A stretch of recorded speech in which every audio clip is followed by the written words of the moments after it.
Hello, you're watching Shalom World News. I'm Donna Villa from Chicago, Illinois. Here are the latest headlines from around the world. Pope Francis shared a written statement on Monday, November 6, in which he denounced terrorism, violence, and anti-Semitism.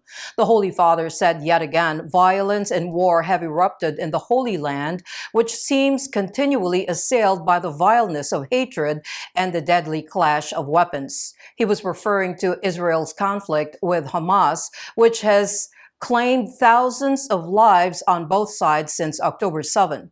The pontiff strongly condemned the surge of anti-Semitic violence in the US, UK, France, Germany, Austria, and other countries. Meanwhile, UN Secretary General Antonio Guterres said Gaza is becoming a graveyard for children, intensifying calls for an end to hostilities in the region.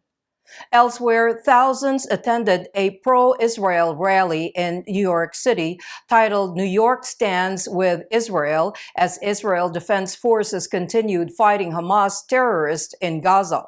Footage shows demonstrators yelling, quote, "Bring them home," end quote, a reference to the over 200 hostages that Hamas has been holding in Gaza. Pope Francis greeted 7,500 children representing 84 countries to spend a few moments of joy and laughter during a gathering titled, "Let's Learn from Boys and Girls." The Holy Father underlines the importance of learning from children as they continually offer valuable lessons to the world. He highlighted the value of creating an environment where children, no matter where they come from, always feel loved, welcomed, and accepted.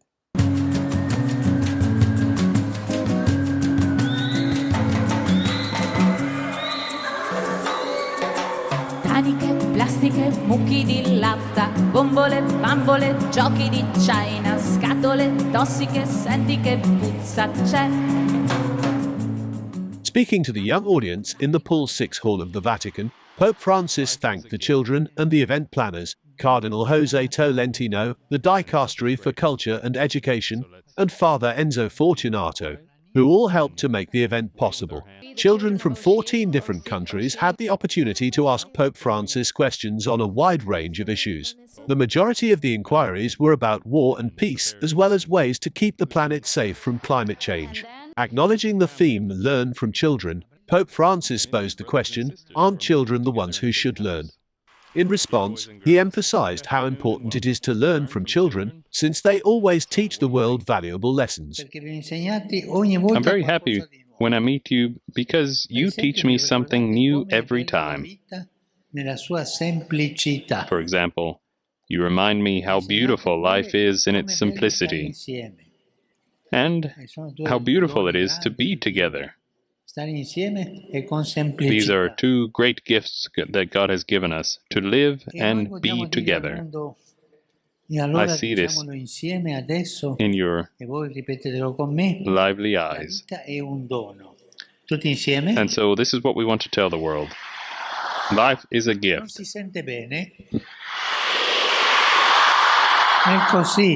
The Holy Father urged them to offer prayers to the Most Holy Virgin Mary. Pope Francis concluded the conference by saying, "We have spoken about many beautiful things, but peace is the most beautiful thing." News Desk, SW News. On Monday, November 6, the Italian government granted citizenship to an 8-month-old terminally ill British girl after a court in the country upheld rulings permitting the withdrawal of life-supporting invasive treatment. The decision of the Italian authorities to grant citizenship to little Indy Gregory has stoked hopes of her transfer to Italy for further treatment at Rome's Bambino Gesù Hospital. A British judge is slated to consider issues relating to the baby's care. In fact, last week, the judge ruled that Indy could not be taken out of Britain. The baby suffers from a rare mitochondrial disorder that makes her cells unable to produce enough energy to operate. The Vatican's Bambino Gesù Hospital has offered to care for her, and the Italian government will bear all expenses for the treatment. Meanwhile, Italian Prime Minister Giorgia Meloni said on Facebook that she would do what she can to defend the life of Indy, although there isn't much hope. Here in the U.S., the Attorney General of the state of Missouri said on Monday, November 6, that his office is going to sue the Food and Drug Administration and the Department of Health and Senior Services. This comes after illicitly approving the shipment of chemical abortion pills in the mail. The lawsuit of Attorney General Andrew Bailey was joined by Idaho and Kansas. Earlier this year, he had warned CVS and Walgreens that their plan to use the mail to distribute abortion pills violates state and federal laws. According to Attorney General Bailey, unelected federal bureaucrats do not have the statutory authority to approve the shipment of these dangerous chemical abortion mail. He has the support of 20 Republican state attorneys general. Bailey asserted that the FDA has the statutory responsibility to protect the health, safety, and welfare of each American, which includes rejecting or limiting the use of dangerous medicine. Still in the U.S., a Christian photographer in the state of Virginia will not be forced to provide services to same-sex wedding ceremonies as per a settlement reached between Bob Undergrove and the Commonwealth. He filed a lawsuit against the state over a law that came into effect in 2020 that expanded anti-discrimination rules to include sexual orientation and gender identity. However, a settlement was reached with Virginia Attorney General Jason Miyares and the Virginia Office of Civil Rights. As per the settlement, officials agreed not to implement the law against the photographer if he refused service to same-sex couples, citing religious reasons. The defendants agreed not to prevent Undergrove from asking prospective clients whether they want photography services celebrating same-sex engagements or unions. The settlement cited the U.S. Supreme Court's 303 Creative LLC versus Elenis. The top court ruled that Lori Smith of 303 Creative could not be forced by Colorado law to create websites that violate her religious faith. More than 1,000 anti-Semitic incidents have been reported in France following the surprise attack in Israel on October 7th by Hamas militants. According to Interior Minister Gerald Darmanin, quote, anti-Semitic acts have increased dramatically, end quote, and reported to France 2 television that 486 people, 102 of whom were foreigners, had been arrested for similar offenses. An estimated 500,000 or more Jews live in France, making it the largest country in Europe to have Jews and the third largest in the world behind Israel and the United States.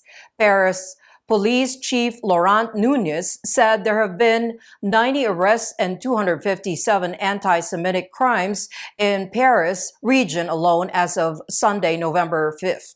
Olivier Faure, the leader of the Socialist Party, urged political parties to unite in opposition to anti-Semitism. The statement in the European Commission said, quote, European Jews today are again living in fear, end quote.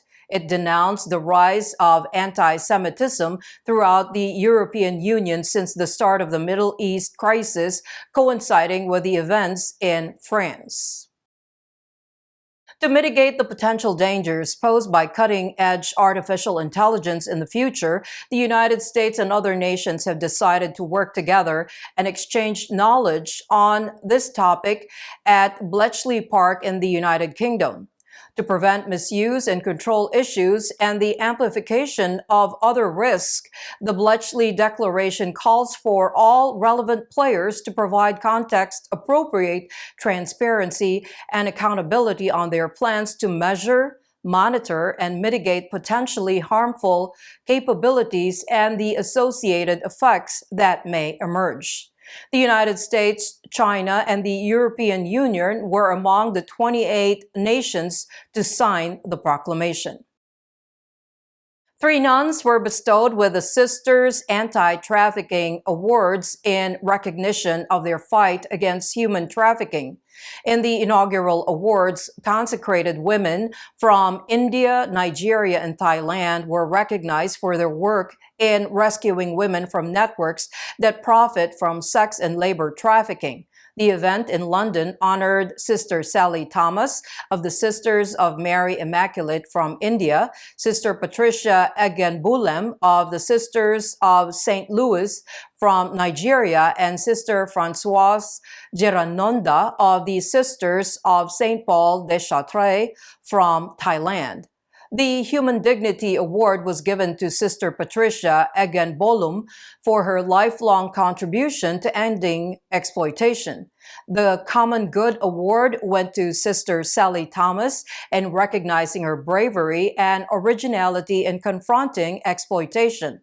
The Servant Leadership Award was presented to Sister Françoise Geranonda for her exceptional network building skills. A wife, mother, and community leader from San Jose, California is the winner of the 2023 Cardinal Bernardine New Leadership Award. This prestigious award is sponsored by the Catholic Campaign for Human Development, the anti-poverty program of the United States Conference of Catholic Bishops. Yvonne Rivera will be honored at a reception on November 14 during the Bishop's annual Fall Plenary Assembly in Baltimore, Maryland. Yvonne coordinates monthly Misas del Barrio as a member of her parish's organizing team with the Silicon Valley Sponsoring Committee, or SVSC. This initiative brings the Eucharist to those impacted by violence, gangs, drugs, and vandalism. Yvonne has spearheaded initiatives to address community needs with local leaders through the parish cooperation with SVSC. The award recognizes a young Catholic between 18 to 40 who has demonstrated leadership in fighting against poverty and injustice in the U.S. The award is named after Cardinal Joseph Bernardine, who was served as Archbishop of Chicago from 1982 until his passing in 1996. Heavy rains and flash flooding in Kenya and Somalia have resulted in deaths of at least 30 people and the displacement of tens of thousands, according to relief organizations. At least 14 people were killed in Somalia, and numerous homes, roads, and bridges were devastated by the extreme weather, prompting the federal government to declare a national emergency. The United Nations Office for the Coordination of Humanitarian Affairs reported that more than 113,000 people have been temporarily displaced. Up to 2,400 people are thought to be trapped by flood water in Jubaland state. The UN agency issued flooding warnings along Juba and Shabelle rivers and further advised the residents alongside the rivers to evacuate. The Red Cross Society reported that flooding in Kenya over the weekend destroyed hundreds of acres of farmland, uprooted scores of homes, and claimed the lives of at least 15 people. In a historic ruling, the Supreme Court in Pakistan has ruled that the government and public institutions address the Christian community as Masihi, meaning people of the Messiah. This will now replace the Isai. The decision of the Apex Court comes as a fight against the discrimination of Christians in the South Asian country. The proposal aims to signal a substantial shift in how Christian communities' cultural and religious identities are acknowledged and respected. The Christian community in Pakistan has been actively pushing for the use of Masihi as the designation in official government communications and papers for a long time. The reason for this fight is because the term Isai has a negative connotation and it dates back to the days of social discrimination. A two-judge bench led by Chief Justice Mian Saqib Nisar and Justice Ejasul Asan rendered the ruling of the Supreme Court in response to a plea submitted by Samuel Payara, the chairman of the Implementation Minorities' Rights Forum. Catholic advocacy organization Citizens Go Africa expressed its opposition to the Ugandan government's proposal to offer contraceptives to women as young as 15. This comes after the Minister of Health made the announcement as part of an effort to reduce the number of pregnancies among teenage girls. The petitioners argue that the government is trying to sexualize young girls by making them aware of the risk associated with contraception. Catholics who fight for the sanctity of life feel that this proposition endangers the lives and prospects of these young girls. And those are your latest headlines. Do join us tomorrow. In the meantime, you can visit swnews.org for more updates. Shalom.